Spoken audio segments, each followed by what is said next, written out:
My name is Monica Gamez, and I'll be explaining the laboratory experiment known as TLC or Thin Layer Chromatography to analyze drugs.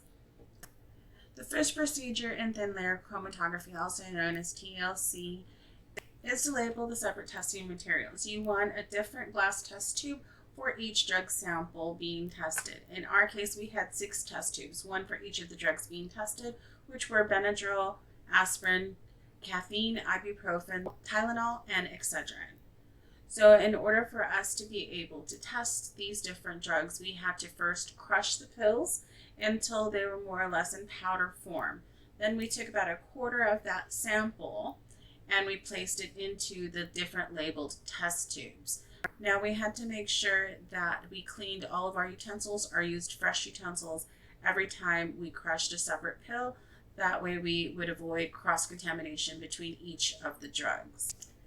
After we crushed the drugs and placed them into the test tubes, we then added 2 milliliters of methanol into each of the tubes and sealed the tubes.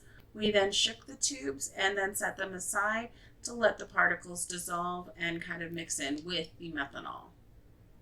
Now we did this for each of the 6 tubes that were labeled A through F for each of the drugs. While the drugs were sitting in the test tubes with the methanol, we then measured out 5 milliliters of methanol and placed it into a 250 milliliter beaker and covered it with saran wrap. This was to allow the environment within the beaker to equilibrate. That way we'd have our developing chamber in order for our plates to process. After the methanol was added to the beaker was allowed to equilibrate for approximately 5 minutes. While this was happening, we went ahead and began to prepare our plates. So normally you would put 3 samples per plate. However, in order to avoid any cross-contamination, I use 2 samples per plate. To set up these plates, on our TLC plates, we measured out 1 centimeter from the bottom of the plate and lightly drew a penciled line, and that was going to be the starting place where we are going to put our samples onto those plates. During this time, our drugs have been sitting in the methanol enclosed tubes. Once our plates were ready, we took a pipette and we pipetted a single drop of the sample on each designated spot on the plate. Since I was using 3 plates, each plate had 2 samples each.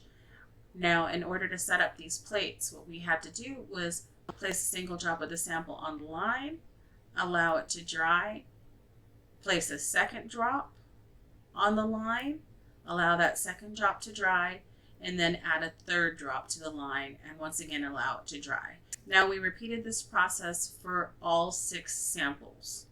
Once the samples were ready, we placed each plate into the methanol chamber one by one.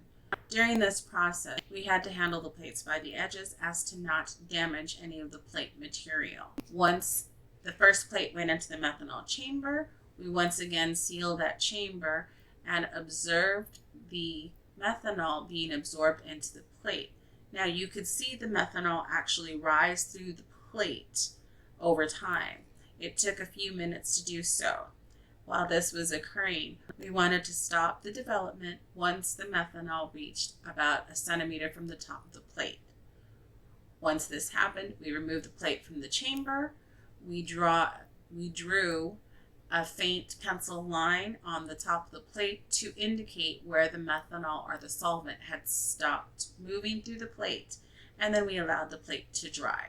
While this first plate was drying, we added the second plate to the methanol chamber and repeated the process.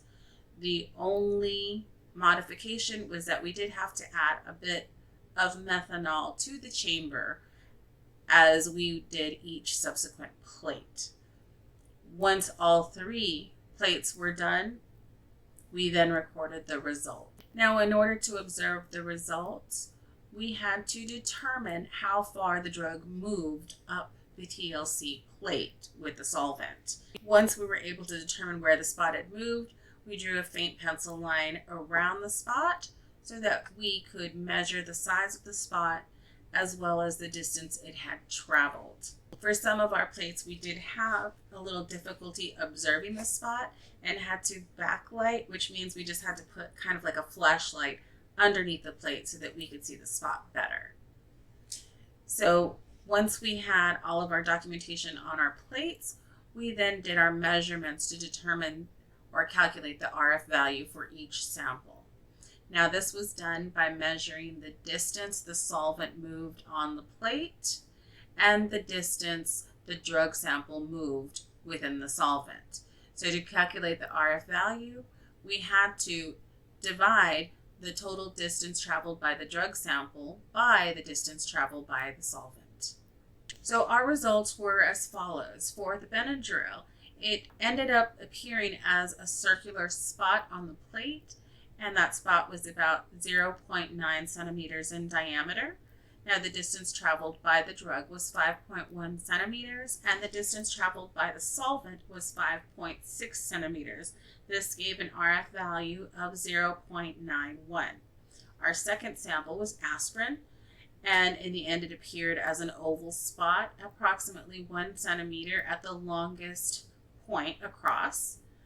The distance traveled by the drug was 3.9 centimeters, while the distance traveled by the solvent was 5.6 centimeters, giving an RF value of 0.70. Our third sample was caffeine, which appeared as a circular spot, approximately 0.5 centimeters in diameter. The distance traveled by the drug was 4.6 centimeters, while the distance traveled by the solvent was 5.6 centimeters, giving an RF value of 0.82. Our fourth sample was ibuprofen. It appeared as an oval spot, approximately 1.6 centimeters at its longest point. The distance traveled by the drug was 3.1 centimeters, while the distance traveled by the solvent was 5.6 centimeters, giving an RF value of 0.55. Our next sample was Tylenol, which appeared as an irregular spot. It was not really oval or circular. It was just kind of like a blob. And the irregular spot was about 1 centimeter across at its longest point. Now the distance traveled by the drug was 4.4 centimeters, while the distance traveled by the solvent was 5.7 centimeters, giving an RF value of 0.77. Our last drug was Excedrin, which appeared as a circular spot, approximately 0.9 centimeters in diameter, and the distance traveled by the drug was 4.0 centimeters, and the distance traveled by the solvent was 5.8 centimeters, giving an RF value of 0.69. Normally these samples would have been 3 to each TLC plate. However, to avoid cross-contamination, we separated it to 2 samples per TLC plate. Also, since I was unable to determine the movement of samples on some of the plates, I had to repeat the experiment for some of the samples. So sample A and B were run once, while samples C and D had 3 trials, and samples E and F had 2 trials.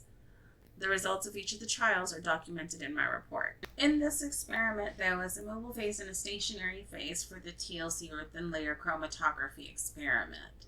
So we used glass back TLC silica gel plates. So these are pieces of glass about that big that are coated with a silica gel. This silica gel is called the stationary phase and has an average pore size of about 6 nanometers. And it is designed for separation of small molecules. Now, the mobile phase is the solution that the plates are placed into when they are developing. So the mobile phase is the methanol solution that we used.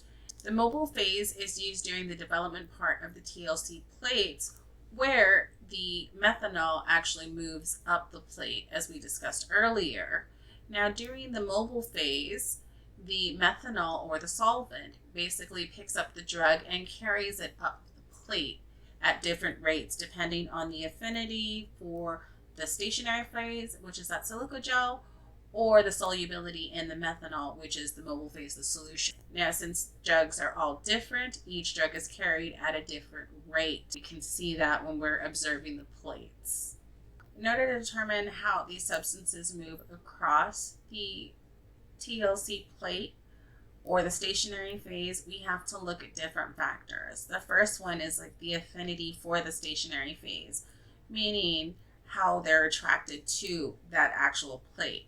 So substances with a higher affinity for the stationary phase, which is that silicobac gel, will kind of stick to the surface and they tend to move a lot more slowly. Then we have to look at the solubility of the mobile phase, which is that methanol solvent that we were using. So compounds that are more soluble in that methanol, they'll pretty much dissolve in the methanol and then they will travel with that solvent up the plate. So they move a little quicker and then they're carried along easily up the plate. Next, we would look at the polarity of the drug. So polar compounds tend to have a stronger interaction with the silicate plates or the TLC plates because they're also polar, so they tend to move more slowly. Nonpolar compounds don't have a really strong interaction. They have a weak interaction with the stationary phase, so they're not really trying to stick to it, so they're just kind of moving along. Then lastly is the size and shape of the molecules. A larger molecule has more surface area, is going to tend to stick to that stationary phase or have more points of contact on that stationary phase, so it will tend to move slower, while smaller molecules will tend to move faster. Next, we're going to talk about why we calculated an RF value for our 6 drug samples. Now, the RF value is important because it characterizes the position of the sample zones on the TLC plate. So the RF value is a characteristic to measure how a particular compound interacts with the stationary and mobile phase under specific conditions. By comparing the RF values of our experiment with RF values of known reference compounds, we're able to identify an unknown substance. If I did not know what a specific drug sample was, I could potentially test it with thin layer chromatography to try and identify the drug or at least eliminate other drugs that it would not be. The RF value also allows, for reproducibility of our experiment.